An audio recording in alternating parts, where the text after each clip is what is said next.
Hello friends, welcome to law of mind magic. உங்கள் எல்லாருக்கும் அலாவுதீனும் அற்புத விளக்கும் கதை நல்லா தெரியும். அலாவுதீனுக்கு இந்த மாதிரி ஒரு அற்புத விளக்கு கிடைக்கும். அதை தேய்ச்ச உடனே அதுலேருந்து ஒரு பூதம் கிளம்பி வந்து, ஆலம்பனா நான் உங்கள் அடிமை, உங்கள் விருப்பத்தை நிறைவேற்றுவதே என் கடமைன்னு சொல்லி அலாவுதீனுடைய 3 விருப்பங்களை நிறைவேற்றி கொடுக்கும். இன்றைக்கி உங்களுக்கு இந்த மாதிரி ஒரு அற்புத விளக்கு கிடச்சி அதை நீங்கள் தேய்ச்சி அதுலேருந்து பூதம் கிளம்பி வந்து உங்களுடைய 3 விருப்பங்களை நிறைவேற்றி தரேன் அப்படின்னு சொன்னால் அந்த டாப் 3 விஷயத்தை ரெடியாக வச்சுருக்கிறீங்களா? ஏன்னா அதிர்ஷ்ட தேவதை எப்போ வேணாலும் உங்களுடைய லைஃப்பில் வரும்.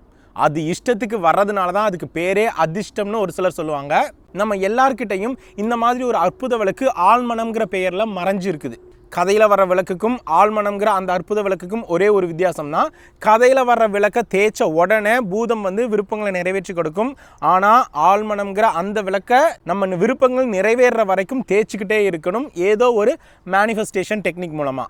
சீக்ரெட் மூவி வந்ததுக்கப்புறம் ஈர்ப்பு விதியை அலாவுதீன் விளக்கோட கம்பேர் பண்ணி 3 ஸ்டெப்ஸில் சொல்லுவாங்க. கேள், நம்பு, பெற்றுக்கொள்னு. அந்த அற்புதமான படம் எடுத்த ரோண்டாபைன் எழுதிய ஒரு சூப்பர் புக்கில் இருக்கக்கூடிய கோல்டன் நக்கெட்ஸை தான் இன்றைக்கி வீடியோவில் நம்ம பார்க்க போகிறோம். அந்த புக்கோட பெயர் சீக்ரெட் டெய்லி டீச்சிங்ஸ். வருஷத்தினுடைய 365 நாட்களுக்கும் தினம் ஒரு அட்வைஸ்னு 365 அட்வைஸஸை இந்த புக்கில் கொடுத்துருக்காங்க. திருக்குறள் மாதிரி ரொம்ப குட்டி குட்டியாக தான் இருக்கும் ஒவ்வொரு பேஜஸ்லையும் அட்வைசஸ். ஆனால் அதனுடைய அர்த்தங்கள் ரொம்ப ஆழமாக இருக்கும். இதிலிருந்து மிகச்சிறந்த 9 அட்வைசஸ் தான் இன்றைக்கி வீடியோவில் நம்ம பார்க்க போகிறோம். ஏன்னா இதே அட்வைசஸ் தான் வெவ்வேறு கோணங்களில் வெவ்வேறு விதங்களில் வருடம் முழுவதுக்கும் கொடுத்துருக்காங்க. தினமும் ஒவ்வொரு பேஜை படிக்கும்போது அந்த கருத்துக்கள் ரிப்பீட் ஆகிற மாதிரி நமக்கு தோணாது. ஆனால் ஒரே வீடியோலேயே இத்தனை விஷயங்களையும் நம்ம சொல்லும் பொழுது சொன்ன விஷயங்களையே தான் திரும்ப திரும்ப சொல்கிற மாதிரி இருக்கும். அதனால இதிலேருந்து பெஸ்ட் 9 அட்வைசஸை தான் இன்றைக்கி வீடியோவில் நம்ம பார்க்க போகிறோம். வாங்க வீடியோக்குள்ளே போகலாம். First and best advice, thank you. உங்களுடைய வாழ்க்கையை சூப்பர் ஃபாஸ்ட்டாக நீங்கள் சேஞ்ச் பண்ணணும் அப்படின்னா உங்களுடைய எனர்ஜியை நன்றியுணர்வை பயன்படுத்தி நீங்கள் சேஞ்ச் பண்ணணும். உங்களுடைய ஆற்றல் முழுவதையும் நன்றியுணர்வில் குவிக்கும் பொழுது உங்களுடைய லைஃப்பில் மிராக்கிள்ஸ் நடக்கிறது உறுதி. இவங்க ஒரு சிம்பிள் எக்ஸசைஸ் சொல்கிறாங்க. தினமும் நீங்கள் 100 பெஸ்ட்டான விஷயங்களை உங்கள் லைஃப்பில் கிடைச்ச அல்லது நடந்த 100 பெஸ்ட் விஷயங்களை எழுத சொல்கிறாங்க. 100ங்கிறது ரொம்ப கம்மி. நம்ம லைஃப்பை யோசித்து பார்க்கும்போது ஏகப்பட்ட விஷயங்கள் நமக்கு பெஸ்ட்டாக கிடச்சிருக்கும். இது எத்தனை நாள் எழுதணும் அப்படின்னா உங்கள் லைஃப்பில் நீங்கள் எதிர்பார்க்குற ரிசல்ட் மாற்றம் வர்ற வரைக்கும் இந்த பயிற்சியை பண்ண சொல்கிறாங்க. என்னோட ஆல்மோஸ்ட் எல்லா வீடியோஸ்லையும் நான் ஸ்ட்ரெஸ் பண்ணி சொல்கிற ஒரு விஷயம் இந்த நன்றியுணர்வு. ஏன்னா இந்த நன்றியுணர்வு மூச்சு திணறலில் கஷ்டப்படுறவங்களுக்கு ஆக்சிஜன் மாஸ்க் ஆகவும், சத்து குறைபாடில் இருக்கிறவங்களுக்கு வைட்டமின் டேப்லெட்ஸ் ஆகவும், கொழுத்து போய் இருக்கிறவங்களுக்கு கொழுப்பை குறைக்கிற ஊசியாகவும், ஒவ்வொருத்தருடைய தேவைக்கு தகுந்த மாதிரி அவங்க விரும்புகிற மாற்றத்தை கொடுக்குற விதத்தில் இருக்கக்கூடிய ஒரு அற்புதமான வரம் தான் இந்த நன்றியுணர்வு. காலத்தினார் செய்த நன்றி சிறிதெனினும் ஞாலத்தின் மானப்பெரிது. உங்கள் லைஃப்பில் நெருக்கடியான பல நேரங்களில் பிரபஞ்சம் உங்களுக்கு ஏகப்பட்ட உதவிகளை செஞ்சுருக்கும். அது எல்லாத்தையும் நம்ம தான் டேக் இட் ஃபார் கிராண்டட்னு ரொம்ப கேஷுவலாக அசால்ட்டாக எடுத்து மறந்துடுறோம். அது எல்லாத்தையும் நீங்கள் யோசிச்சு பார்த்தீங்கன்னா அது எல்லாம் இந்த உலகத்தை விட பெருசு அப்படின்னு திருவள்ளுவர் சொல்கிறாரு. என்னுடைய பர்சனல் எக்ஸாம்பிள், ஒரு 10-12 வருடங்களுக்கு முன்னாடி நான் பைக் எடுத்து எங்கேயாவது வெளியில் கிளம்புனேன்னா ஏதோ ஒரு ஞாபகத்தில் ஏதோ ஒரு அவசரத்தில் அந்த சைடு ஸ்டாண்டை எடுத்துடாமே நான் பாட்டுக்கு ஓட்டிகிட்டு போயிட்டுருப்பேன். ஒவ்வொரு முறை நான் அந்த தவறை பண்ணிவிட்டு ஓட்டிகிட்டு போகும்போதும் ஆப்போசிட்டில் நடந்து வர்ற யாராவது ஒருத்தர் இல்லை வண்டியில் வர்ற யாராவது ஒருத்தர் அந்த சைடு ஸ்டாண்டை எடுத்துட சொல்லி சைகைனாலேயோ இல்லை சத்தமாக கூப்பிட்டு சொல்லுவாங்க. அவங்க பக்கத்தில் இருந்து பார்க்கும்பொழுது இது மிகச்சிறிய ஒரு செயல். ஆனால் என்னோட சைட்லேருந்து பார்க்கும்பொழுது அவங்க அந்த உதவி பண்ணலைன்னா அது உயிரை குடிக்கிற அளவுக்கு மிகப்பெரிய ஆபத்தில் கொண்டு போய் விட்டுருக்கும். ஏன்னா அப்பெல்லாம் ஹெல்மெட்டுங்கிறது கிரிக்கெட் பிளேயர்ஸ், பேட்ஸ்மேன் மட்டும்தான் போடுறது. வண்டி ஓட்டுறவங்களாம் ஹெல்மெட் போட்டு நாங்கள் பார்த்ததே இல்லை அப்போல்லாம். அதனால் என்னோட சைடில் இருந்து பார்க்கும்போது அவங்க பண்ண ஒரு மிகச்சிறிய செயல் எனக்கு மிகப்பெரிய செயலாக இருக்கும், மிகப்பெரிய உதவியாக இருக்கும். இதையே 57வது நாள் வேறொரு விதமாக இந்த பயிற்சி பண்ண சொல்கிறாங்க. இந்த லிஸ்ட்டை நீங்கள் எழுதிட்டே இருக்கணும். 100 விஷயங்களை தாண்டியும் எழுதிட்டு போகலாம். எது வரைக்கும் எழுதணும் அப்படின்னா உங்கள் கண்ணிலேருந்து கண்ணீர் வர்ற வரைக்கும் எழுதணுமா. உங்களுடைய வாழ்க்கையில் கடவுள் அல்லது பிரபஞ்சம் உங்களுக்கு செய்த உதவிகளெல்லாம் நீங்கள் நினச்சி பார்க்கும் பொழுது உங்களுடைய கண்ணில் இருந்து அந்த ஆனந்த கண்ணீர் பொங்கி எழணும். அது வரைக்கும் எழுத சொல்கிறாங்க. அப்படி வரும்பொழுது உங்களுடைய இதயத்தை சுற்றிலும் ஒரு உணர்வு ஏற்படும். அதுதான் நன்றியுணர்வு. ஒரே ஒரு முறை அந்த பயிற்சி நீங்கள் பண்ணி அந்த எமோஷன்ஸை நீங்கள் க்ரியேட் பண்ணி பழகிக்கிட்டீங்கன்னா நீங்கள் வேணுங்கும் போதெல்லாம் உங்களுடைய இதயத்தில் கை வச்சு அந்த எமோஷன்ஸை ரீக்ரியேட் பண்ண முடியும். இருக்கிறதுலையே மிகச்சிறந்த ஒரு மேனிஃபெஸ்டேஷன் டெக்னிக்னா அது கிராட்டிடியூட் தான். 2வது அட்வைஸ், நீங்கள் காலையில் கண் விழிச்ச முதல் நொடியிலேருந்து நைட்டு தூங்குற கடைசி நொடி வரைக்கும் இந்த பிரபஞ்சம் உங்கள் கூட கம்யூனிகேட் பண்ணிக்கிட்டே இருக்குது. எப்படின்னா உங்களுடைய ஃபீலிங்ஸ் மூலமாக. அதுதான் காஸ்மிக் கம்யூனிகேஷன். நீங்கள் எப்பொழுதும் நல்ல விதமாக உணர்ந்தீங்கன்னா அது உங்களுக்கு நல்லது. ஏன்னா உங்களுடைய ஆசையை அடையிற பாதையில் நீங்கள் போயிட்டுருக்கிறீங்க. ஆனால் பேட் ஃபீலிங்ஸில் நெகட்டிவ் எமோஷன்ஸில் நீங்கள் இருந்தீங்க அப்படின்னா யூனிவர்ஸ் உங்ககிட்ட அந்த ஃபீலிங்ஸ் மூலமாக கம்யூனிகேட் பண்ணுது உங்களுடைய அட்டென்ஷனை பாசிட்டிவான விஷயங்கள் மேலே நீங்கள் டைவர்ட் பண்ணணும்னு. நீங்கள் எப்போவும் ஒரு நொடி கூட தனியாக இருக்கிறதில்ல. நீங்கள் எடுக்கிற ஒவ்வொரு ஸ்டெப்லையும் யூனிவர்ஸ் உங்கள் கூடவே கம்யூனிகேட் பண்ணிக்கிட்டே இருக்குது. ஆனால் நீங்கள் தான் லிசன் பண்ணணும். நீங்கள் எப்பொழுதும் பாசிட்டிவ் ஃபீலிங்ஸில் இருந்தால் கீப் ஃபீலிங் தட் ஃபீலிங்னு சொல்கிறாங்க. ஆனால் நெகட்டிவ் ஃபீலிங்ஸில் இருந்தால் டேக் டைவர்ஷன், மாற்றுப்பாதையில் செல்லவும். ஏதாவது ஒரு விஷயத்தை உங்களுக்கு பிடிச்ச விஷயத்தை செஞ்சு உங்களுடைய எமோஷன்ஸை நெகட்டிவ்லேருந்து பாசிட்டிவ் சைடில் நீங்கள் மாற்றி ஆகணும். நீங்கள் இன்றைக்கி கார் எடுத்துகிட்டு ஒரு 10 மணி நேரம் ட்ராவல் பண்ணி ஏதோ ஒரு ஊருக்கு போகிறீங்கன்னு வச்சுக்கலாம். கார் எடுக்கும்போது என்ன பண்ணுவீங்க, எல்லாம் பர்ஃபெக்டாக இருக்குதா, பெட்ரோல் ஃபுல்லாக இருக்குதான்னு செக் பண்ணி பார்ப்பீங்க. இல்லைனா பெட்ரோலை ஃபுல்லாக டேங்க் ஃபில் பண்ணிட்டு தான் கிளம்புவோம். அதே மாதிரி ஒவ்வொரு நாளும் நீங்கள் சரியான ஃபீலிங்ஸ்னால நிரம்பி இருக்கிறீங்களான்னு உறுதி பண்ணிக்கோங்க. சரியான ஃபியூவல் போதுமான அளவு நம்மக்கிட்ட இல்லைன்னா நம்ம வண்டி நம்ம விரும்புகிற இடத்த போய் சேராது. மனுஷன் கண்டுபிடிச்சதுலேயே மிகச்சிறந்த கண்டுபிடிப்பு எதுன்னு சொன்னால் நம்மளுடைய மனம், அதாவது இன்னர் வேர்ல்டை நம்ம டியூன் பண்ணுறதன் மூலமாக நம்மளுடைய புற உலகில் மாற்றத்தை ஏற்படுத்த முடியும். உங்களுடைய ஃபிசிக்கல் ஃபிட்னஸில், ரிலேஷன்ஷிப்பில், ஃபினான்சஸில் எதில் வேணாலும் நீங்கள் ஆசைப்படுற மாற்றத்தை ஏற்படுத்த முடியும். உங்கள் வாழ்க்கைங்கிற மிகப்பெரிய கப்பலோட அந்த திசையை நிர்ணயிக்கிற, திசையை திருப்பக்கூடிய சுக்கான் உங்கள் மனம், உங்களுடைய எமோஷன்ஸ் அதுக்கிட்ட தான் இருக்குது. அதனால் எப்போல்லாம் நெகட்டிவ் எமோஷன்ஸ்க்கு நீங்கள் போகிறீங்களோ டேக் டைவர்ஷன். 3வது அட்வைஸ், உங்களுடைய வாழ்க்கையில் பணத்தை நீங்கள் அட்ராக்ட் பண்ணணுன்னா உங்களுடைய இன்கமில், உங்களுடைய ப்ராஃபிட்டில், உங்களுடைய சேலரியில் 10% தானமாக கொடுக்கணும். அவங்க சொல்கிறாங்க, it is the greatest action to bring more money into your life. இதுதான் மிகச்சிறந்த வழி உங்கள் வாழ்க்கையில் பணத்தை அட்ராக்ட் பண்ணுறதுக்குன்னு சொல்லி முடிச்சிடுறாங்க. ஆனால் ஸ்டார்டிங்கில் இது ரொம்ப கஷ்டமாக இருக்கும். ஒருத்தர் 1 லட்சம் ரூபாய் சம்பாதிக்கிறாரு அப்படின்னா அதில் 10% அப்படின்னா 10,000 ரூபாய். 10,000 ரூபாயை தானமாக கொடுக்கறதுக்கு மனசு வலிக்கும், சங்கடப்படும். நான் ராப்பகலாக கஷ்டப்பட்டு சம்பாதிச்சதை அடுத்தவனுக்கு ஏன் தானமாக கொடுக்கணும்னு. ஆனால் 12 மாதங்கள், ஒரே 1 வருடம் இந்த முயற்சியை நீங்கள் பண்ணி பாருங்களேன். உங்கள்கிட்ட இதுவரைக்கும் தேவையில்லாத செலவுகள், திடீர் மருத்துவ செலவுகள் ஏதாவது இருந்தால் அதெல்லாம் காணாமல் போயிடும். அது இல்லாமல் அன்எக்ஸ்பெக்டட் மணி, பிஸ்னஸில் எக்ஸ்பேன்ஷன், அன்எக்ஸ்பெக்டட் ப்ரொமோஷன் இதெல்லாம் உங்கள் லைஃப்பில் நீங்கள் பார்ப்பீங்க. உங்களுக்கே தெரியாமல் மணியை அட்ராக்ட் பண்ணுவீங்க. மற்றவங்களுக்கு தராமல் தான் சம்பாதிச்சதை எனக்குன்னு தனியாக சாப்பிட்றது மற்றவங்க கிட்ட கையேந்துறதை விட கொடியது அப்படின்னு திருவள்ளுவர் சொல்கிறாரு. 4வது அட்வைஸ், உங்கள் வாழ்க்கையில் நெகட்டிவ் அல்லது பிரச்சனைகள்னு நீங்கள் நினைக்கிற ஒவ்வொரு விஷயத்துக்கு பின்னாடியும் ஏதோ ஒரு நல்லது இருக்குது. இந்த பிரபஞ்சத்தில் கெட்டதுன்னு எதுவுமே இல்லை. நம்மளுடைய அறியாமை தான் நல்லது கெட்டதுன்னு பிரித்து பார்க்குதுன்னு சொல்கிறாங்க. பழைய பாட்டு ஒன்றில் வரும், காலுக்கு செருப்பு எப்படி வந்தது முள்ளுக்கு நன்றி சொல்லுன்னு. ரோண்டா பைன் சொல்கிறாங்க, ப்ராப்ளம்ஸ் ஆர் த பிளெஸ்ஸிங்ஸ் இன் டிஸ்கைஸ். அதாவது பிரச்சனைகள் மாறுவேடத்தில் வரும் ஆசீர்வாதங்கள் அப்படின்னு சொல்கிறாங்க. பிரச்சனைகள் எல்லாம் பலாப்பழம் மாதிரி வெளியில் பார்க்குறதுக்கு முள்ளாக ரஃப்பாக இருக்கும். ஆனால் உள்ளுக்குள்ளே உங்கள் லைஃப்பை இனிப்பாக மாற்றக்கூடிய விஷயம் கண்டிப்பாக இருக்கும். ரோண்டா பையனுடைய வாழ்க்கையே எடுத்துக்கோமே. அவங்க இந்த படம் எடுக்கிறதுக்கு முன்னாடி பணப்பிரச்சனை, உடல் ஆரோக்கியத்தில் பயங்கரமான அடி. அப்போ அவங்களுக்கு ஒரு புக் கிடைக்குது, the science of getting rich. இந்த புத்தகத்தை படிக்கிறாங்க. இதில் இருக்கக்கூடிய விஷயங்களை தன்னுடைய வாழ்க்கையில் அப்ளை பண்ணுறாங்க. லைஃப்பில் மிராக்கிள்ஸாக பார்க்குறாங்க. அதுக்கப்புறம் தேடுறாங்க, இதில் இருக்கக்கூடிய விஷயங்களில் இப்போ யாரெல்லாம் சொல்லி கொடுத்துட்ருக்காங்க, இதெல்லாம் அப்ளை பண்ணி யார் தங்களுடைய வாழ்க்கையை மிராக்குலஸாக மாற்றிருக்காங்கன்னு அவங்களெல்லாம் தேடி கண்டுபிடிச்சி அவங்கள வச்சு எடுத்த படம் தான் இந்த சீக்ரெட் மூவி. யோசிச்சு பாருங்களேன், அவங்களுடைய வாழ்க்கையில் இந்த பிரச்சனை, அந்த படம் பிரச்சனையோ இல்லை உடலில் பிரச்சனையோ வராமல் இருந்திருந்தால் அவங்க இந்த புக்கை எடுத்து படிச்சிருக்கவே மாட்டாங்க. எல்லாமே ஸ்மூத்தாக போயிட்டு இருந்தால் அந்த படத்தையும் எடுத்திருக்க மாட்டாங்க. அவங்களுடைய வாழ்க்கையில் வந்த அந்த பிரச்சனை தான் இந்த படம் எடுக்கிறதுக்கும், இதன் மூலமாக லட்சக்கணக்கான மக்கள் இந்த ஈர்ப்பு விதியை பற்றி தெரிஞ்சுக்கிட்டு தங்களுடைய வாழ்க்கையை மாற்றுறதுக்கும் யூஸ்ஃபுல்லாக இருந்திருக்கு. போன வீடியோவில் தஸ்ரத் மாஜி அப்படிங்கிறவருடைய கதையை பற்றி நம்ம பார்த்தோம். அவர் தன்னுடைய வாழ்க்கையில் வந்த வழியை தன்னுடைய ஊர் மக்களுக்கு வழியாக மாற்றினார். அதனால உங்களுடைய லைஃப்பில் இருக்கக்கூடிய ப்ராப்ளம்ஸ் பிரச்சனைகள் அல்ல, தே ஆர் ப்ரைஸஸ், கிஃப்ட்ஸ். அதனால் எப்பையும் பிரச்சனைகளை பிரச்சனையாக பார்க்காம அதுலேருந்து கொஞ்சம் டிட்டாச் ஆகி அது பிரபஞ்சம் உங்களுக்கு தர்ற பரிசுகளாக பாருங்கள். அதுலேருந்து பிரபஞ்சம் உங்களுக்கு உணர்த்துகிற விஷயம் கண்டிப்பாக புரியும். 5வது அறிவுரை, நீங்கள் வேகமாக பெற்றுக்கொள்வதற்கு சுலபமான வழி கொடுப்பது. நம்ம எந்த அளவுக்கு கொடுக்குறோமோ அதுக்கு தகுந்த மாதிரி தான் நம்ம பெற்றுக்கொள்வோம். அதனால் நீங்கள் எங்கெல்லாம் போகிறீங்களோ அங்கெல்லாம் மிகச்சிறந்ததை கொடுங்க. புன்னகையை கொடுங்க, அன்பை கொடுங்க, நன்றியை கொடுங்க, பெரியவங்களுக்கு பணிவான செயல்களை கொடுங்க. ஆனால் எந்த ஒரு எதிர்பார்ப்பும் இல்லாமல் கொடுங்க. ஏதாவது எதிர்பார்த்து ஒன்றை கொடுத்தோன்னா அதுக்கு பேர் கொடுத்தல் அல்ல, வியாபாரம். நான் ஒவ்வொரு வீடியோ பண்ணும்பொழுதும் என்னுடைய போன வீடியோவை விட கடுகளவாவது கொஞ்சம் பெட்டராக பண்ணணும்னு முயற்சி பண்ணுவேன். என்னோடய ப்ரெசன்டேஷன் ஸ்டைல்லையும் என்னுடைய டெலிவரி மெத்தட்லையும் ஏதாவது கொஞ்சம் பெட்டர் இம்ப்ரூவ்மெண்ட் இருக்கணும்னு ஆசைப்படுவேன். பெட்டராக கொடுக்குறேனா இல்லையான்னு எனக்கு தெரியாது, ஆனால் கொடுக்கணுங்கிற எண்ணம் இருக்குது. இம்ப்ரூவ்மெண்ட்டுங்கிறது ரெண்டாவது தான், இன்டென்ஷன் தான் முதல்ல.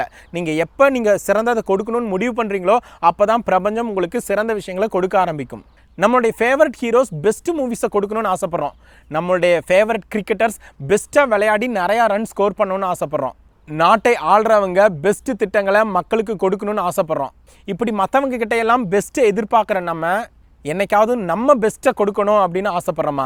அதனாலும் ஒவ்வொரு நாள்லையும் உங்களுடைய வேலையிலையும் சரி, வியாபாரத்துலையும் சரி, குடும்பத்துலையும் சரி, உங்களுடைய உடல் ஆரோக்கியத்திலையும் சரி, நேற்று இருந்ததை விட 0.01% பெட்டராக இருக்கணும், பெஸ்ட்டை கொடுக்கணும்னு முயற்சி பண்ணுங்கள். அப்போ உங்களுடைய வாழ்க்கையில் அபரிமிதத்தை பிரபஞ்சம் உங்களுக்கு கொடுக்க ஆரம்பிக்கும். 6வது அட்வைஸ், நீங்கள் எப்பொழுதும் ரிசீவிங் மோடில் இருக்கீங்களான்னு செக் பண்ணுறதுக்கு ஒரு செக்லிஸ்ட் கொடுத்துருக்காங்க. ஃபஸ்ட்டு, உங்களை யாராவது பாராட்டும் பொழுது அதை உங்களால் மனமும் வந்து ஏற்றுக்கொள்ள முடியுதா? இல்லை நான்லாம் எதுவுமே பண்ணலைங்க அப்படின்னு அதை அவாய்ட் பண்ணுறீங்களா? ரெண்டாவது, உங்களுக்கு யாராவது அன்பளிப்பு இல்லை திடீர்னு பணம் கொடுக்குறாங்க அப்படின்னா அதை மனமும் வந்து ஏற்றுக்கிறீங்களா? இல்லை இந்த பணத்தை வாங்கினா மறுபடியும் திருப்பி ஏதாவது செய்யணுமே அப்படின்னு நினச்சிக்கிட்டு அதை அவாய்ட் பண்ணுறீங்களா? மூன்றாவது, நீங்கள் கஷ்டமான ஒரு வேலையை செஞ்சுட்டு இருக்கும்போது யாராவது நான் உனக்கு ஹெல்ப் பண்ணட்டுமா அப்படின்னு கேட்கும் பொழுது நீங்கள் அந்த உதவியை ஏற்றுக்கிறீங்களா? இல்லை அதை மறுக்கிறீங்களா? எப்பெல்லாம் மற்றவங்க கொடுக்குற அன்பளிப்பையும் உதவியையும் நம்ம ஏற்றுக்கிறோமோ அப்போ நம்ம ரிசீவிங் மோடில் இருக்கோம். அதெல்லாம் நம்ம ரெஃப்யூஸ் பண்ணுறோம் அப்படின்னா யூனிவர்ஸுக்கும் அதே சிக்னல் தான் நம்ம கொடுக்குறோம். எனக்கு ஃப்ரீயாக எதுவுமே வேண்டாம், நான் கஷ்டப்பட்டு செஞ்சு கிடச்சாதான் என்னுடைய உடலில் ஒட்டும், இல்லை என்னுடைய வாழ்க்கையில் தங்குன்னு நம்மளுடைய ஆழ்மனத்தில் இருக்கக்கூடிய சிக்னலை தான் நம்ம பிரபஞ்சத்துக்கு கொடுக்குறோம். அதே தான் நமக்கும் திரும்ப கிடைக்கும். மிக எளிய வழியில் எதுவுமே கிடைக்காது, எல்லாத்தையும் கஷ்டப்பட்டு தான் நம்ம சம்பாதிப்போம். அதனால் உங்களுடைய வாழ்க்கையில் யாராவது உங்களுக்கு உதவியை பண்ணும் பொழுது, அன்பளிப்புகளையும் பணத்தையும் கொடுக்கும் பொழுது மனமும் வந்து மனசார ஏற்றுக்கோங்க, இது பிரபஞ்சம் எனக்கு தர்ற உதவின்னு இந்த மனிதர்கள் மூலமாக. அப்போ பிரபஞ்சம் இன்னும் பல வழிகளில் உங்களுக்கு தேவையான விஷயங்களை நீங்கள் ரொம்ப எளிமையாக எந்த ஒரு எஃபர்ட்டும் இல்லாமல் கிடைக்கிறதுக்கு வழிவகை பண்ணும். 7வது அட்வைஸ், இது வரைக்கும் உங்ககிட்ட விஷன் போர்டு இல்லைன்னா இந்த மாதிரி ஒரு விஷன் போர்டை ரெடி பண்ணி வச்சுக்கோங்க. உங்களுடைய வாழ்க்கையில் நீங்கள் எதெல்லாம் அட்ராக்ட் பண்ணணும்னு ஆசைப்படுறீங்களோ அது சம்மந்தமான ஃபோட்டோஸை எடுத்து பிரிண்ட் போட்டு இல்லை மேகசின்ஸ்லேருந்து கலெக்ட் பண்ணி ஒட்டி வச்சுக்கோங்க. ஒரு சார்ட்டில் அல்லது ஒரு செவரில். உங்களுக்கு பிடிச்ச காரு இல்லை பிடிச்ச மாதிரியான வீடு, உங்களுக்கு எந்த மாதிரியான லைஃப் பார்ட்னர் வேணும், இல்லை உங்களுடைய பிஸ்னஸ் எப்படி இருக்கணும், அது சம்மந்தமான ஃபோட்டோஸ் எல்லாம் கலெக்ட் பண்ணி இந்த மாதிரி ஸ்டிக் பண்ணி வச்சுக்கோங்க. நடுவில் உங்களுடைய ஒரு அழகான ஃபோட்டோ அதை ஒட்டி வச்சுக்கோங்க. அதுக்கப்புறம் ஏதோ ஒரு affirmation, I love my car, இல்லை என்னுடைய பிஸ்னஸ் சிறப்பாக போகிறதுக்காக நன்றி, நான் விரும்பிய எல்லாத்தையும் எனக்கு பிரபஞ்சம் கொடுத்ததுக்காக நன்றின்னு இது சம்மந்தமான சுய கட்டளைகளை எழுதி வச்சுக்கலாம். இந்த விஷன் போர்டை உங்களுடைய கண்ணில் அடிக்கடி படுற இடத்துல வச்சுக்கோங்க. உங்களுக்கு தனியாக ஒரு ரூம் இருந்தால் அங்கே வச்சுக்கிறது நல்லது. காலையில் எந்திரிச்சதுக்கப்புறம் நைட்டு தூங்குறதுக்கு முன்னாடியும் இந்த விஷன் போர்டை பார்த்து இதில் இருக்கக்கூடிய விஷயங்கள்லாம் உங்களுடைய வாழ்க்கையில் கிடச்சிருச்சு அப்படிங்கிற எமோஷன்ஸில் விஷுவலைசேஷன் பண்ணுங்கள். இதில் இருக்கக்கூடிய காரை நீங்கள் ஓட்டி பார்க்குற மாதிரி விஷுவலைஸ் பண்ணி பாருங்கள். இதில் இருக்கக்கூடிய அந்த வீட்டை நீங்கள் கட்டி அல்லது வாங்கி ஹவுஸ் வார்மிங் செரிமனி பண்ணுற மாதிரி விஷுவலைஸ் பண்ணி பாருங்கள். நீங்கள் ஆசைப்படுற அந்த லைஃப் பார்ட்னர் கிடச்சி நீங்கள் 2 பேரும் கை கோத்துக்கிட்டு பீச்சில் நடந்து போகிற மாதிரி விஷுவலைஸ் பண்ணி பாருங்கள். நெவில் கார்டட் சொல்லுவார், பிகின் வித் த ஃபீலிங்னு. அதுதான் மேனிஃபெஸ்டேஷனோட ஃபஸ்ட் ஸ்டெப். அந்த எண்ட் ரிசல்ட் கிடச்சா எந்த ஃபீலிங்கில் இருப்பீங்களோ அதை நீங்கள் இந்த மொமெண்ட் ஃபீல் பண்ணணும். அதுக்கு உதவிகரமாக இருக்கிறது தான் இந்த விஷன் போர்டு. லா ஆஃப் அட்ராக்ஷன்கிறது பெரிய ஜெராக்ஸ் மெஷின், ஃபோட்டோ காப்பிங் மெஷின்னு ரோண்டாபைன்னு சொல்கிறாங்க. உங்களுடைய மனதில் நீங்கள் எந்த மாதிரியான பிக்சர்ஸை இமேஜஸை தொடர்ந்து பார்த்துக்கிட்டே இருக்கிறீங்களோ அதை தான் ஜெராக்ஸ் எடுத்து உங்களுடைய வாழ்க்கையில் இந்த பிரபஞ்சம் கொடுக்கும். அதனால் எப்பொழுதும் நேர்மறையான படங்களையே, பாசிட்டிவ் பிக்சர்ஸையே உங்களுடைய மைண்டில் வச்சுக்கோங்க. உங்களுக்கு தனி ஒரு ரூம் இல்லை, சின்ன வீடு தான் இருக்குது, ஆனால் நிறைய பேர் வந்து போயிட்டுருப்பாங்க, பார்த்தா ஏதாவது நினைப்பாங்க அப்படின்னா விஷன் போர்டுக்கு பதிலாக இந்த மாதிரி ஒரு விஷன் புக்கு கூட ரெடி பண்ணி வச்சுக்கலாம்.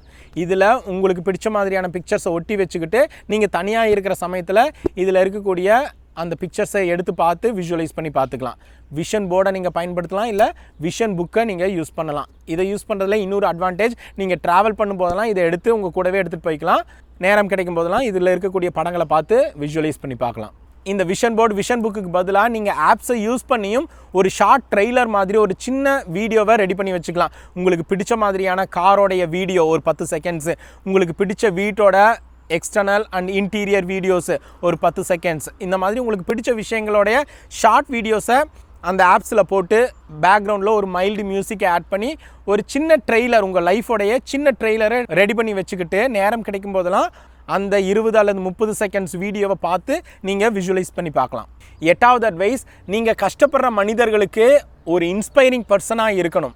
யாராவது உங்ககிட்ட வந்து அவங்களுடைய பிரச்சனைகளையும் கவலைகளையும் சொல்லும் பொழுது உங்களுடைய அட்வைஸை கொடுத்து அவங்களுடைய எமோஷன்ஸை நெகட்டிவ்லேருந்து பாசிட்டிவுக்கு மாற்றக்கூடிய கம்ஃபர்டராக நீங்கள் இருக்கணும். ஆனால் ஒரு விஷயத்தில் நீங்கள் கவனமாக இருக்கணும், அவங்களோட நெகட்டிவ் எமோஷன்ஸ் உங்களுடைய வைப்ரேஷனை அஃபெக்ட் பண்ணிடக்கூடாது, உங்களை லோவாக ஃபீல் பண்ண வச்சிடக்கூடாது. அந்த காலத்து படங்களெல்லாம் நம்ம பார்த்துருப்போம், இந்த புதகுழியில் விழுகிற சீனெல்லாம். யாராவது ஒருத்தர் புதகுழியில் விழுந்துட்டா மேலே இருக்கிறவங்க கை கொடுத்து காப்பாற்றுவாங்க. நீங்கள் அப்படி யாருக்காவது கை கொடுத்து காப்பாற்றுறீங்கன்னு வச்சுக்கோங்க, அவங்க மேலே வராமல் உங்களை அந்த குழிக்குள்ளே இழுக்கிறாங்கன்னு வச்சுக்கோங்க, என்ன பண்ணுவீங்க? டக்குன்னு உதறி கையை விட்டுருவோம். இதுக்கு பேர் சுயநலம் அல்ல. நீங்கள் மேலே இருந்தால் மட்டும்தான் அவங்கள குழியிலேருந்து மேலே எடுக்க முடியும். நீங்களும் அவங்களோட சேர்ந்து கீழே விழுந்துட்டீங்க அப்படின்னா உங்கள் 2 பேர்த்தையும் காப்பாற்ற இன்னொருத்தர் வரணும். அதனால் எப்பையும் உங்களுடைய சந்தோஷத்துக்கும் உங்களுடைய எனர்ஜி லெவலுக்கும் முதல் ப்ரையாரிட்டி கொடுங்க. ஒரு சிலர்லாம் எந்நேரம் பார்த்தாலும் ஏதோ ஒரு பிரச்சனையை சொல்லி புலம்பிக்கிட்டே இருப்பாங்க. அவங்களுக்கெல்லாம் எவ்வளோ அட்வைஸ் பண்ணாலும் அவங்க எமோஷன்ஸோ அவங்களுடைய வைப்ரேஷனோ மாறப்போகிறதில்ல. ரீசெண்டாக குபேரா அப்படிங்கிற படத்தில் ஹீரோயின் சொல்கிற பஞ்ச் டைலாக் என்ன? உன் சாவ நீ சாவு, ஏன் சாவ நான் சாவுறேன். அந்த மாதிரி யாராவது உங்ககிட்ட அந்த மாதிரி அடிக்கடி பிரச்சனைகளை சொன்னால் உன்னோட பிரச்சனைகளை நீ ஃபேஸ் பண்ணிக்கோ, அதெல்லாம் ஏன்ட்ட சொல்லி என்னோட எனர்ஜியை ஏன் டவுன் பண்ணுற அப்படின்னு சொல்லி அவங்கள்ட்ட விலகிறது உங்களுக்கும் உங்களுடைய மேனிஃபெஸ்டேஷன் ஜேர்னிக்கும் ரொம்ப நல்லது. நம்ம கவனமாக இல்லைன்னா போகிற போக்கில் அவங்க எல்லாம் நம்மளுடைய பேட்டரியை டவுன் பண்ணிட்டு போயிடுவாங்க. அந்த மாதிரியான கூடா நட்பு, டாக்ஸிக் ரிலேஷன்ஷிப், ஃப்ரெண்ட்ஷிப் இருந்தால் அதை இம்மீடியட்டாக கட் பண்ணிடுங்கன்னு சொல்கிறாங்க Rhonda Byrne. Last but not least, 9வது அட்வைஸ், நம்மளுடைய வாழ்க்கையில் எப்பையும் இஃப் வென் அப்படின்னு 2 வார்த்தைகளை அடிக்கடி பயன்படுத்துவோம். இஃப்னா ஒரு விஷயம் நடந்தா, இது கிடைச்சா, அவனை பார்த்தா இதை பண்ணுறேன். வென்னுங்கிறது இது கிடைக்கும் பொழுது, இது நடக்கும் பொழுது. இவங்க சொல்கிறாங்க உங்களுடைய வாழ்க்கையில் இஃப்ங்கிற வேர்டை உங்களுடைய வொக்காபுலரிலேருந்து எடுத்துருங்க. ஏன்னா அது வந்து சந்தேகம்ங்கிற வைப்ரேஷனை சென்ட் பண்ணக்கூடிய வார்த்தை. எக்ஸாம்பிள், வேலை கிடைச்சா மேரேஜ் பண்ணுவேன், கார் வாங்கினா இந்த கலர் கார் வாங்குவேன், இல்லை இந்த பிராண்டு கார் வாங்குவேன், பணம் கிடைச்சா இந்த பிஸ்னஸ் பண்ணுவேன். இப்படி எப்பயுமே சொல்லாதீங்க. வேலை கிடைக்கும் பொழுது, பணம் கிடைக்கும் பொழுது, கார் வாங்கும் பொழுது அப்படின்னு நம்பிக்கைங்கிற சிக்னலை பிரபஞ்சத்துக்கு சென்ட் பண்ணுங்கன்னு சொல்கிறாங்க. எனக்கு அப்பப்போ ஒரு சில விஷயங்கள் உள்ளுணர்வில் தோணும், இந்த பொருளை வாங்கி இதிலேருந்து இந்த கான்செப்டை இப்படி எக்ஸ்பிளைன் பண்ணுன்னு. அதை ஆன்லைனில் செக் பண்ணி பார்ப்பேன், இல்லை கடைகளில் செக் பண்ணி பார்ப்பேன். அது என்னுடைய பட்ஜெட்டில் இருந்தால் வாங்குவேன். அப்படி வாங்கினா தான் இந்த அலாவுதீன் விளக்கும். ஒருவேளை அது என்னுடைய பட்ஜெட்டில் இல்லை, ரொம்ப விலை அதிகமாக இருந்துச்சுன்னா நான் எனக்கு நானே சொல்லிக்கிறது, போதும் போகிற 5000 10,000 வியூஸுக்கு இது போதும், 1,00,000 சப்ஸ்கிரைபர்ஸ் வந்தால் இதை வாங்கி பண்ணிக்கலாம். போன வாரம் இந்த புத்தகத்தில் இந்த வரி படிக்கும்பொழுது தான் எனக்கு பலாருன்னு அரைஞ்ச மாதிரி இருந்துச்சு. எமோஷன்ஸில், வார்த்தைகளில், தாட்ஸில் கவனமாக இருக்கணும்னு ப்ரீச் பண்ணுற நானே தவறான ஒரு சிக்னலை பிரபஞ்சத்துக்கு சென்ட் பண்ணிகிட்ருக்கேன். 1,00,000 சப்ஸ்கிரைபர்ஸ் கிடைச்சா அப்படிங்கும் பொழுது அதில் எனக்கு கான்ஃபிடென்ஸ் இல்லை, சந்தேகம் தான் இருக்குது, கிடைக்கும் கிடைக்காதுங்கிறது. அதுக்கப்புறம் தான் நான் மாற்றிக்கிட்டேன், 1,00,000 சப்ஸ்கிரைபர்ஸ் கிடைக்கும் பொழுது நான் இதை வாங்கி எக்ஸ்பிளைன் பண்ணிக்கிறேன் அப்படின்னு. அதனால் உங்களுடைய வார்த்தைகளை ரொம்ப கவனமாக இருக்கணும். இது மிகச்சிறிய ஒரு ஷிஃப்ட்டு தான் வார்த்தைகளில், ஆனால் எவ்வளோ ஒரு பெரிய மாற்றத்தை ஏற்படுத்தும் பாருங்கள். அதே மாதிரி தினமும் அஃபர்மேஷன்ஸை ரெகுலராக பயன்படுத்த சொல்கிறாங்க. 1900 வருடத்தில் ஒரு சைக்காலஜிஸ்ட் வாழ்ந்துட்டுருக்காங்க, அவங்களுடைய பெயர் எமிலி. அவங்க தங்களுடைய பேஷண்ட்ஸுக்கு மாத்திரைகளோட இந்த அஃபர்மேஷனையும் பயன்படுத்த சொல்லியிருக்காங்க. Every day in every way I am getting better and பெட்டர்னு. அதாவது ஒவ்வொரு நாளும் ஒவ்வொரு வழியிலும் நான் மிகச்சிறந்தவளாக மாறிக்கொண்டே இருக்கிறேன். இதை நீங்கள் ஆரோக்கியத்துக்கு மட்டும் இல்லை, உங்களுடைய பணத்துக்கும் உங்களுடைய இளமைக்கும் பயன்படுத்தலாம். Every day in every way I am getting richer and richer, getting younger and younger. இளமையாகிட்டே போகிறேன், பணக்காரன் ஆகிட்டே போகிறேன். அந்த மாதிரி சரியான அஃபர்மேஷன் சுயக்கட்டளைகளை பயன்படுத்தியும் உங்களுடைய சிக்னல்ஸை சரியாக நீங்கள் பிரபஞ்சத்துக்கு சென்ட் பண்ணலாம். இது வரைக்கும் நம்ம பார்த்த 9 பவர்ஃபுல்லான அட்வைஸஸோட குயிக் ரீகேப்பை பார்த்தலாம். முதல் அட்வைஸ், நன்றியுணர்வு. நன்றியுணர்வுங்கிறது உங்களுடைய வாழ்க்கையில் இருக்கக்கூடிய விஷத்தை அமிர்தமாக மாற்றக்கூடியது. நீங்கள் நரகமான ஒரு வாழ்க்கையில் வாழ்ந்துட்டுருக்கீங்கன்னா அதை சொர்க்கமாக மாற்றக்கூடிய ஆற்றல் நன்றியுணர்வுக்கு இருக்குது. ரெண்டாவது டேக் டைவர்ஷன். நீங்கள் எப்போல்லாம் நெகட்டிவ் எமோஷன்ஸில் இருக்கிறீங்களோ ஏதாவது ஒரு உங்களுக்கு பிடிச்ச விஷயத்தை செஞ்சு பாசிட்டிவ் எமோஷன்ஸில் நீங்கள் மாறியே ஆகணும். நீங்கள் போகிற பாதையை மாற்றியே ஆகணும். மூன்றாவது, உங்களுடைய சம்பளம் அல்லது லாபத்தில் 10% தானமாக கொடுங்க. நீங்கள் ஒரு வேளை ஹவுஸ் ஒய்ஃபாக இருக்கலாம், இல்லை வேலை தேடிட்டுருக்கிற நபராக இருக்கலாம். நான் சம்பாதிக்கிறதே இல்லை, நான் எப்படி கொடுக்கறதுன்னு. பணத்தில் தான் கொடுக்கணும்னு அவசியம் இல்லை, உங்களுடைய நேரத்தை மற்றவங்களுக்கு கொடுக்கலாம். நான்காவது பாயிண்ட், உங்களுடைய வாழ்க்கையில் இருக்கக்கூடிய பிரச்சனைகளே அல்ல, அதை நீங்கள் பாடங்களாக பரிசுகளாக பாருங்கள், பலாப்பழங்களை போல் பாருங்கள். அஞ்சாவது அட்வைஸ், எதை செஞ்சாலும் போன டைம் செஞ்சதை விட பெஸ்ட்டாக கொடுங்க. அதுக்காக மிஸ்டர் பெர்ஃபெக்ஷனாக இருக்கணும்னு அவசியம் இல்லை. நேற்று இருந்ததை விட இன்றைக்கி ஹெல்தி சாய்ஸஸ், ஹெல்தி வேர்ட்ஸ், ஹெல்தியான தாட்ஸ்னு மில்லிமீட்டர் சைஸில் அந்த இம்ப்ரூவ்மெண்ட்டை கொண்டு போங்க. ஆறாவது, பிரபஞ்சம் மனிதர்கள் மூலமாக உங்களுக்கு உதவிகளை, இலவசங்களை, பரிசு பொருட்களை கொடுக்கும் பொழுது அதை மனசார ஏற்றுக்கோங்க. அதை ரிஃப்யூஸ் பண்ணி ரிஜெக்ட் பண்ணிங்கன்னா அதே சிக்னலை தான் பிரபஞ்சத்துக்கு நீங்கள் சென்ட் பண்ணுறீங்கன்னு அர்த்தம். ஏழாவது அட்வைஸ், விஷன் போர்டு. இந்த மாதிரியான விஷன் போர்டை ஒன்று ரெடி பண்ணிக்கோங்க, அல்லது விஷன் புக்கை ரெடி பண்ணி வச்சுக்கோங்க. இல்லை ஒரு ஷார்ட் ட்ரெய்லரை மொபைல் ஃபோனில் ஏதாவது ஒரு ஆப் மூலமாக ரெடி பண்ணி வச்சுட்டு நேரம் கிடைக்கும் பொழுதெல்லாம் அதை பார்த்து விஷுவலைஸ் பண்ணி பாருங்கள். எமோஷன்ஸை இன்டியூஸ் பண்ணுங்கள். நான் ஒவ்வொரு வீடியோ ரெக்கார்ட் பண்ணுறதுக்கு அந்த 2-3 நாளைக்கு முன்னாடியே இந்த வீடியோ இந்த லொக்கேஷனில் தான் பண்ண போகிறேன், இப்படி தான் ரெக்கார்ட் பண்ண போகிறேன்னு விஷுவலைஸ் பண்ணி பார்த்துக்குவேன். இது ஒரு சிம்பிள் ட்ரிக் தான், ஆனால் ரொம்ப எஃபெக்டிவாக இருக்கும். எட்டாவது பவர்ஃபுல்லான அட்வைஸ், மற்றவங்களுடைய எனர்ஜி உங்களுடைய எமோஷன்ஸையும் உங்களுடைய வைப்ரேஷனையும் அஃபெக்ட் பண்ணாத மாதிரி பார்த்துக்கோங்க. அவங்களுடைய சாவை அவங்க சாகட்டும். இதுக்கு பேர் செல்ஃபிஷ்னஸ் அல்ல, செல்ஃப் கேர். நீங்கள் வைப்ரேஷனில் ஹையாக இருந்தால் மட்டும்தான் அவங்களுக்கு ஹெல்ப் பண்ண முடியும். எப்பெல்லாம் அவங்க உங்கள் எமோஷன்ஸ் அஃபெக்ட் பண்ணுறாங்களோ அப்போல்லாம் உதறி விட்டுருங்க, விலகி போயிருங்க. 9வது அட்வைஸ், வார்த்தைகளை எப்பொழுதும் சரியாக பயன்படுத்துங்க. இஃப்ங்கிற வார்த்தையை உங்களுடைய அகராதியிலிருந்து எடுத்து, அதாவது கிடைச்சா, வந்தா, போனா அப்படின்னு பயன்படுத்தாமல், பணம் கிடைக்கும் பொழுது, இந்த பொண்ணை பார்க்கும் பொழுது, என்னுடைய உடல் ஆரோக்கியம் நல்லா இருக்கும் பொழுது அப்படின்னு அந்த பொழுதுங்கிற வார்த்தையை பயன்படுத்தி ஸ்ட்ராங்கான சிக்னலை, நம்பிக்கைங்கிற அந்த ஒளியை பிரபஞ்சத்துக்கு அனுப்புங்க. எனக்கு பின்னாடி இருக்கக்கூடிய பூக்களை பாருங்களேன், ஒரு டிஃப்ரெண்ட்டாக பால் மாதிரி இருக்குல்ல. இந்த மாதிரி உலகம் முழுவதும் எத்தனையோ விதவிதமான வடிவங்களில், விதவிதமான வண்ணங்களில் பூக்கள், எத்தனையோ விதமான பறவைகள், மீன்கள், தாவரங்கள், விலங்குகள், இது எல்லாத்தையும் உருவாக்கின, படைத்த அந்த இறை சக்திக்கு ஏதோ ஒரு பவர் இது எல்லாத்தையும் அதுக்கு பிடிச்ச மாதிரி படைச்சிருக்கு. அந்த ஆற்றலுக்கு உங்களுடைய விருப்பங்களையும் என்னுடைய விருப்பங்களையும் நிறைவேற்றுவதற்கு ஒரு சொடக்கு போகிற நேரம் போதும். நம்ம சரியான அலைன்மெண்ட்டில் இருந்தால் இதெல்லாம் ஒரு பெரிய விஷயமே இல்லை. இந்த புத்தகத்தில் the science of getting rich புத்தகத்தில் இவர் சொல்லுவார், ஃபஸ்ட் பேஜ்லேயே சொல்லுவார், பணக்காரன் ஆகிறங்கிறது ஒரு சிம்பிள் சயின்ஸ் தான். மேத்தில் அல்ஜிப்ராவில் எப்படியோ எந்த நம்பரை போட்டால் எந்த ஃபார்முலாவை யூஸ் பண்ணால் எப்படி ரிசல்ட் வருமோ அதே மாதிரி தான் செல்வந்தன் ஆகிற வழியும் மிகச்சிறந்த ஒரு சயின்ஸ், அறிவியல். அந்த அறிவியல் முறைப்படி நம்ம முயற்சி பண்ணும் பொழுது பணம் சம்பாதிப்பதும் சரி, வாழ்க்கையை மாற்றுறதும் ரொம்ப எளிமையான காரியம். நம்ம தான் இதெல்லாம் ரொம்ப கஷ்டமான விஷயங்கள்னு வாழ்க்கையை ரொம்ப காம்ப்ளிகேட் ஆக்கிட்டு இருக்கோம். இன்றைக்கி வீடியோவில் சீக்ரெட் டெய்லி டீச்சிங்ஸ் புத்தகத்தில் வந்து நம்ம பார்த்த இந்த 9 விஷயங்களை பயன்படுத்தி உங்களுடைய ஆழ்மனம்ங்கிற அந்த மேஜிக் லேம்பை தேய்ச்சிக்கிட்டே இருங்க.